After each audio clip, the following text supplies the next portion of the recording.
Hello students, आज हम पढ़ेंगे फ्रैक्शंस के बारे में।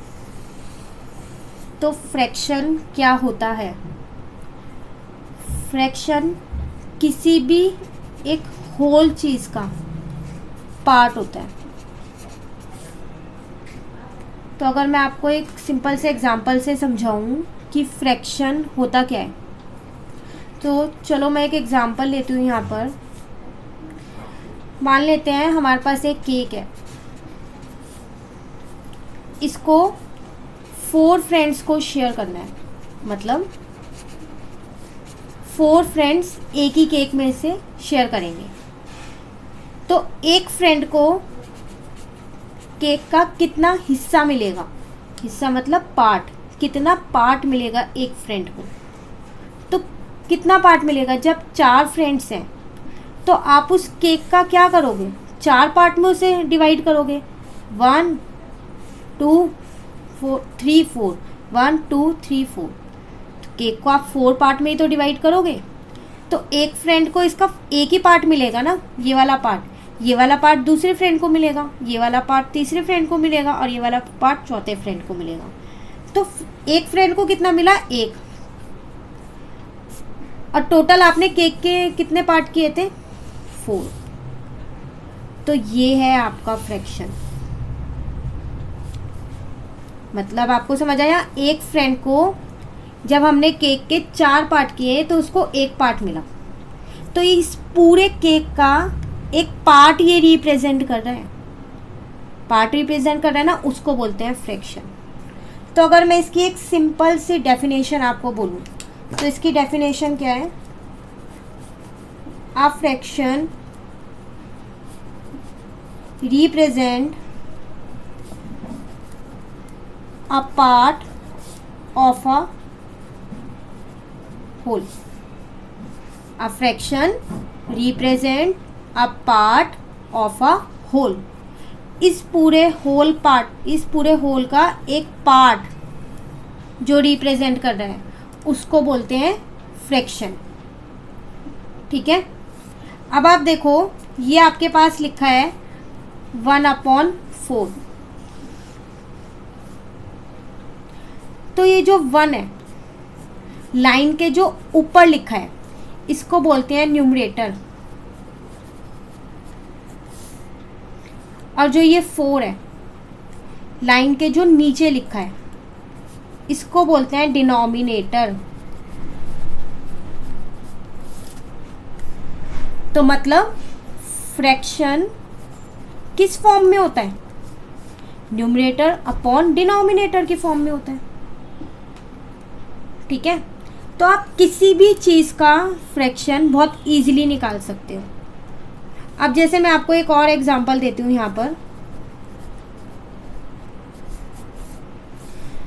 मान लेते हैं मैंने एक फिगर बनाई, सर्कल। इसको मैंने 2 पार्ट में डिवाइड कर दिया और इसका एक पार्ट मैंने शेड कर दिया। अब अगर मैं आपसे पूछूं कि शेडेड पार्ट बताओ, शेडेड पार्ट का फ्रैक्शन मुझे बताओ,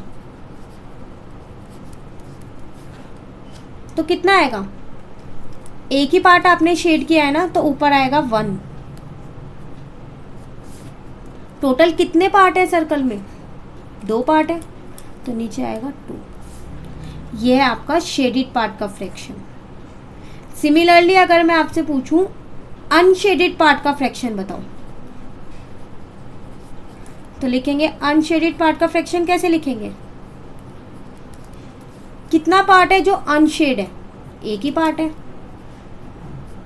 टोटल आपने सर्कल को डिवाइड कितने पार्ट में किया? 2 पार्ट में। तो ये आपका अनशेडेड पार्ट है। यहाँ सेम इसलिए क्योंकि आपने सर्कल को इक्वल सिर्फ 2 पार्ट में डिवाइड किया, एक शेड कर दिया, एक अनशेड कर दिया। अगर इसके अलावा मैं एक और कोई क्वेश्चन सिंपल सा एक और एग्जांपल लूँ, मैंने एक बॉक्स बनाया, उसको 3 पार्ट्स में डिवाइड कर दिया। अब मैंने यहाँ शेड एक ही पार्ट को किया है। अब अगर मैं आपसे पूछूं शेडेड पार्ट का फ्रैक्शन क्या है? शेडेड वाला, तो एक पार्ट शेड है तो ऊपर तो 1 आएगा जितना शेड है। जिसका फ्रैक्शन निकालना होता है उसको हम ऊपर लिखते हैं, ठीक है।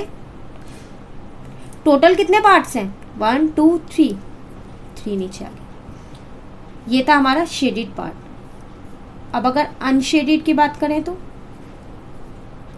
अब अनशेडेड का फ्रैक्शन निकालना है ना, तो कितने पार्ट अनशेड है? 1 2, तो 2 ऊपर आएगा। टोटल कितने पार्ट्स थे? नीचे। तो आपको समझ में आया फ्रैक्शन क्या है? बहुत सिंपल है, किसी भी चीज़ का एक पार्ट जो रिप्रेजेंट करे उसको बोलते हैं फ्रैक्शन। अब फ्रैक्शन हमेशा न्यूमरेटर अपॉन डिनोमिनेटर की फॉर्म में ही होता है, ठीक है। तो आप ये इजीली इन एग्जांपल से भी इसे समझ सकते हैं। अब अगर मैं आपको एक फ्रैक्शन दूं, एक और एग्जांपल लेते हैं। अब मैंने एक फिगर यहाँ बनाई,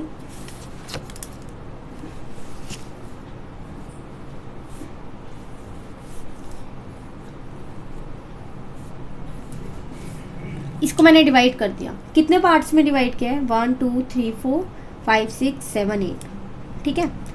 अब मैंने लिखा कि शेडेड पार्ट है 3/8। अब शेड मुझे करना है, तो शेडेड पार्ट का फ्रैक्शन कितना है? 3/8।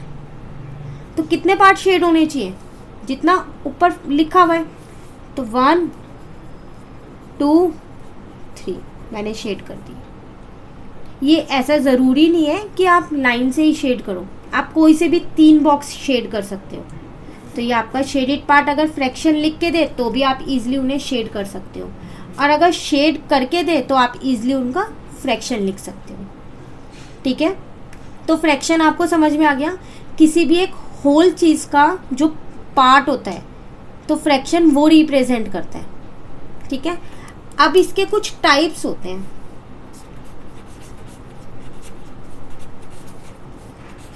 Types of fraction.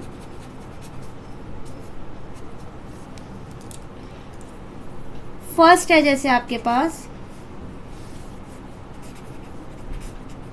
Like fraction.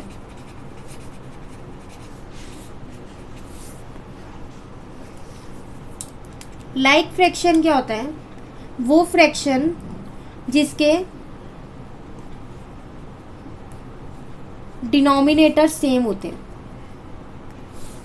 मैंने यहाँ लिखा है डिनोमिनेटर, तो इसका मतलब मुझे न्यूमरेटर कुछ भी हो, डिनोमिनेटर सेम होना चाहिए। तो अगर मैं आपको एग्जांपल दूं, 2/9 फ्रैक्शन है, ये न्यूमरेटर अपॉन डिनोमिनेटर की फॉर्म में है। 3/9, 5/9, 7/9, आप देख रहे हो सबके डिनोमिनेटर सेम है। तो लाइक फ्रैक्शन वो फ्रैक्शन होते हैं जिसमें डिनोमिनेटर आपके सेम होते हैं। न्यूमरेटर से हमें कोई मतलब नहीं है, वो कोई भी हो सकता है, बस डिनोमिनेटर सेम होने चाहिए, ठीक है। सेकंड होता है हमारे पास अनलाइक फ्रैक्शन। तो अनलाइक फ्रैक्शन वो होता है जिसके डिनोमिनेटर सेम नहीं होते। Denominator are not same.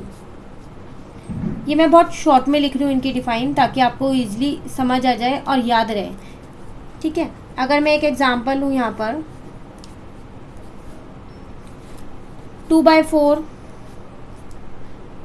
9/3, 7/8, आप देख रहे हो इन सब के डिनोमिनेटर अलग हैं, उनको बोलते हैं unlike fractions.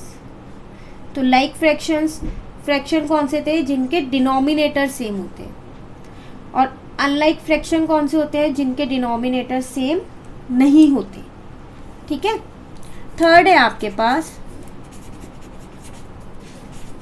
Unit fraction.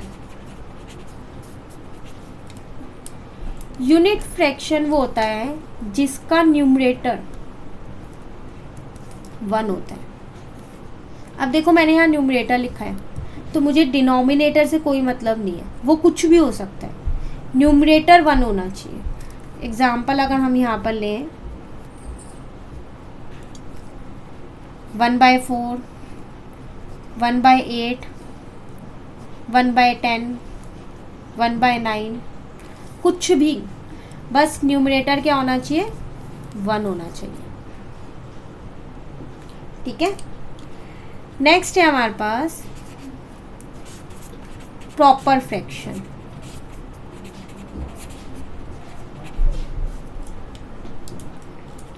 Proper fraction वो फ्रैक्शन होता है जिसमें आपका न्यूमरेटर डिनोमिनेटर से छोटा होता है। मतलब अगर मैं इसे शॉर्ट में लिखना चाहूँ तो मैं ऐसे लिख सकती हूँ, डिनोमिनेटर बड़ा है तो न्यूमरेटर छोटा ही होगा। ठीक है ना, मैंने एक ग्रेटर देन वाला साइन यूज़ किया यहाँ ताकि मेरे को ये याद रहे कि क्या होता है। तो अगर मैं एग्जाम्पल बोलूँ यहाँ पर कि क्या होंगे, हम कोई भी एग्जाम्पल ले सकते हैं। जैसे मैंने लिया 7/11। अब ये छोटा बड़ा यहाँ कैसे देखें, बहुत सिंपल है। देखो न्यूमरेटर यहाँ पर है 7 और डिनोमिनेटर है यहाँ 11। बड़ा है ना डिनोमिनेटर, 7 से बड़ा होता है ना 11, तो ये है प्रॉपर फ्रैक्शन।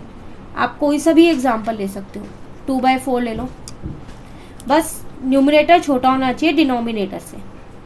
ठीक है। 3/7 ले लो, कोई भी एग्जाम्पल। कंडीशन क्या होनी चाहिए प्रॉपर फ्रैक्शन के अंदर, न्यूमरेटर छोटा होना चाहिए और डिनोमिनेटर बड़ा होना चाहिए।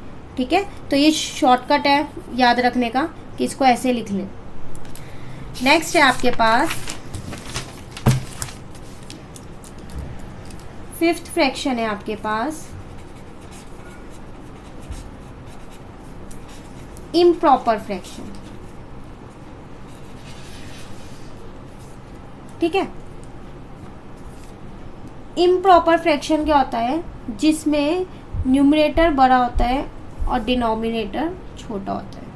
उल्टा है, प्रॉपर फ्रैक्शन का उल्टा है इम्प्रॉपर फ्रैक्शन। ठीक है, एग्जाम्पल अगर हम लें यहाँ पर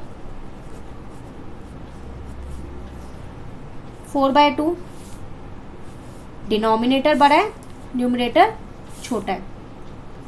ठीक है ना, 4 बड़ा होता है 2 से, तो न्यूमरेटर बड़ा है और डिनोमिनेटर छोटा है। और कोई लेते हैं 9/7, 11/9, कोई सा भी ले सकते हो, बस न्यूमरेटर आपका बड़ा होना चाहिए डिनोमिनेटर से, उसे हम बोलते हैं इम्प्रॉपर फ्रैक्शन। ठीक है। नेक्स्ट है आपके पास मिक्स्ड फ्रैक्शन।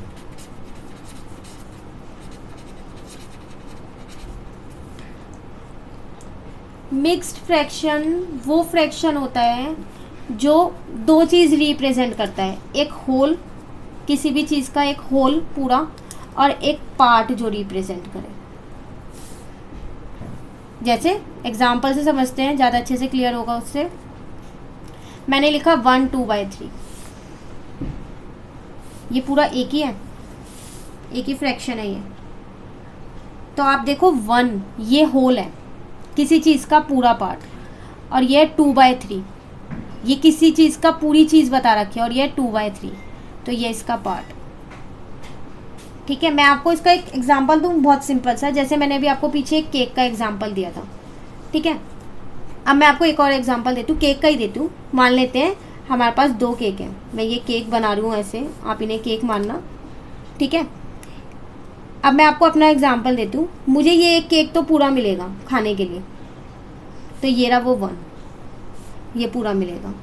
इस केक में से ना मुझे शेयर करना पड़ेगा, मतलब 3 पार्ट में मैंने इसे बांट दिया है। मुझे सिर्फ 2 ही पार्ट मिलेंगे, इसके एक पार्ट नहीं मिलेगा केक का, एक पार्ट मुझे देना पड़ेगा।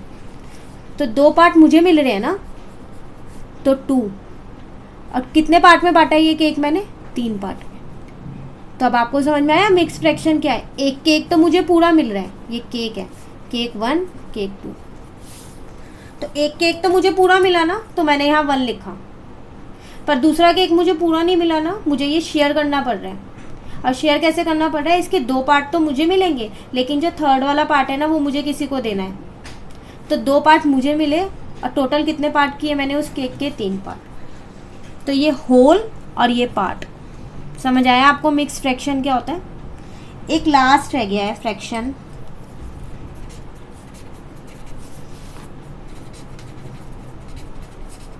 Equivalent fraction.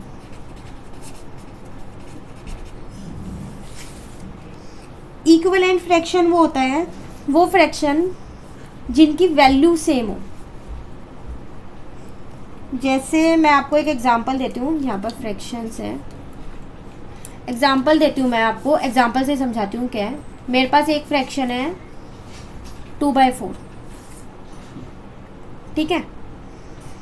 अब मैं दूसरा फ्रैक्शन यहाँ पर लिखती हूँ 3/6, फिर एक और फ्रैक्शन लिख लेती हूँ मैं 4/8। अब अगर मैं देखूँ क्या ये इक्विवेलेंट फ्रैक्शन है, तो कैसे पता चलेगा?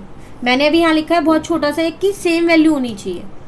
कैसे पता करें? ये तो सेम नहीं लग रहे देखने में, पर ये सेम है। और कैसे हैं ये सेम? देखो, 2 1 जा 2, 2 2 जा 4, आंसर कितना है आपका 1/2। 3 1 जा 3, 3 2 जा 6, आंसर कितना है आपका 1/2। 4 1 जा 4, 4 2 जा 8, आंसर कितना है आपके पास 1/2। अब बताओ क्या ये सेम नहीं है? सेम है ना, तो इन्हें बोलते हैं इक्विवेलेंट फ्रैक्शन। पर अगर मैं इस एग्जांपल को थोड़ा सा चेंज कर दूं,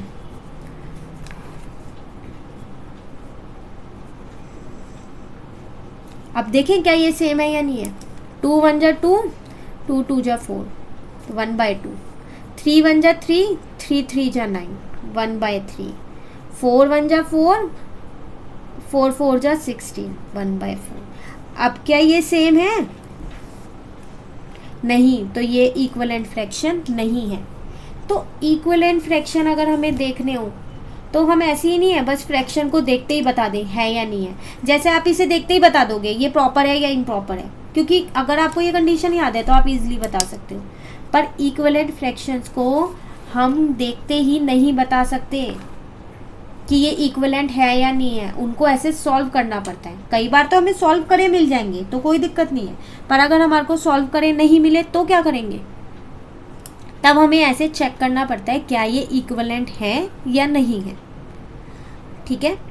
तो टाइप्स ऑफ फ्रैक्शन में हमने कितने टाइप्स पढ़े फ्रैक्शन के? 7 टाइप्स। फर्स्ट पढ़ा हमने लाइक फ्रैक्शन, एक छोटा सा रिकैप करते हैं। फर्स्ट पढ़ा हमने लाइक फ्रैक्शन। लाइक फ्रैक्शन वो फ्रैक्शन होता है जिसका डिनोमिनेटर सेम होता है। फिर हमने पढ़ा अनलाइक फ्रैक्शन। अनलाइक फ्रैक्शन वो फ्रैक्शन होते हैं जिनके डिनोमिनेटर सेम नहीं होते, ठीक है ना। फिर हमने पढ़ा यूनिट फ्रैक्शन। यूनिट फ्रैक्शन वो फ्रैक्शन होता है जिसका न्यूमरेटर हमेशा 1 होता है। फिर हमने पढ़ा प्रॉपर फ्रैक्शंस। प्रॉपर फ्रैक्शंस वो फ्रैक्शंस होते हैं जिसमें न्यूमरेटर छोटा होता है और डिनोमिनेटर बड़ा होता है। उसके बाद हमने पढ़ा इम्प्रॉपर फ्रैक्शन। इम्प्रॉपर फ्रैक्शन वो फ्रैक्शंस होते हैं जिसमें न्यूमरेटर बड़ा होता है और डिनोमिनेटर छोटा होता है। फिर हमने पढ़ा मिक्स फ्रैक्शन। मिक्स फ्रैक्शन वो फ्रैक्शन होता है जो आपको एक होल और एक पार्ट को रिप्रेजेंट करे, ठीक है ना। फिर हमने पढ़ा इक्विवेलेंट फ्रैक्शन। इक्विवेलेंट फ्रैक्शन वो फ्रैक्शन होता है जिनकी वैल्यू सेम होती है, ठीक है। तो ये 7 फ्रैक्शन हमने आज पढ़े। फ्रैक्शन क्या होता है ये पढ़ा, इसके टाइप्स पढ़े। एक बहुत छोटी सी चीज़ रह गई है, वो मैं और आज आपको बताऊंगी आज की क्लास में।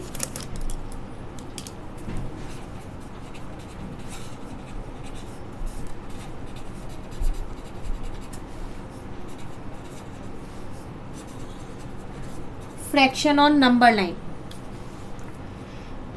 ठीक है। नंबर लाइन पे फ्रैक्शन को हम कैसे रिप्रेजेंट कर सकते हैं? तो अगर मैं यहाँ पर एक नंबर लाइन बनाऊं,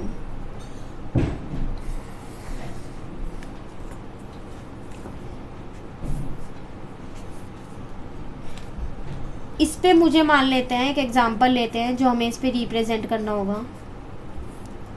मान लेते हैं हमने 1/4 लिया। सबसे पहली बात ये देखना पड़ेगा कि ये 1/4 कौन से 2 नंबरों के बीच में आता है। आपको पता है ना 1/4 0 से तो बड़ा है, तो इसका मतलब ये ग्रेटर देन 0 है ना। तो मैं इसको ऐसे लिख सकती हूँ, ग्रेटर देन का साइन है, ये 0 से तो बड़ा है। पर क्या ये 1 से भी बड़ा है? 1/4, 1/4 जिसको बोलते हैं हिंदी में। तो 1/4 क्या 1 से बड़ा होता है?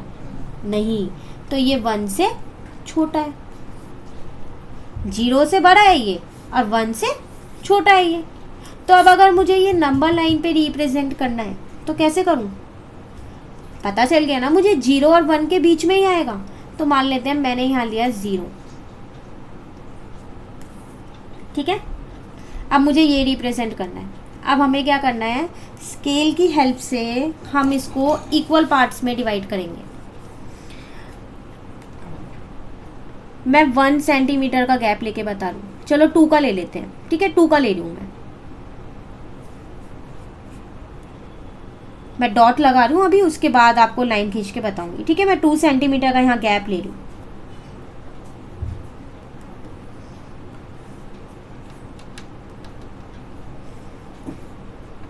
ये ले लिया। 0 यहाँ लिखेंगे 1/4, यहाँ लिखेंगे 2/4।